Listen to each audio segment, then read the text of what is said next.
নমস্কাৰ, সকলোৱে ভালে আছে নিশ্চয়। আজি আপোনালোকৰ বাবে লৈ আহিছোঁ কবি JanJonakBoraৰ এটি হৃদয়স্পৰ্শী অনুভৱ। কবিতাৰ শিৰোনাম উজ্জ্বল নক্ষত্ৰ।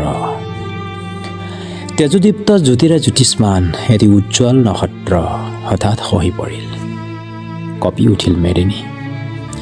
জনতাৰ বুকুৱেদি বৈ গ'ল এখনি খৰচোতা নৈ বিষাদৰ। কণ্ঠৰ যাদুৱে জনতাৰ হৃদয় জিনি উভতি নহাৰ পথেৰে বাট বুলিলে। থাকি গ'ল সুৰৰ মাধুৰী, বোৱাই গ'ল গীতেৰে গংগা যমুনা। ভেদাভেদৰ প্ৰাচীৰ ভাঙি একতাৰ দোলেৰে বান্ধিলে জনতাক।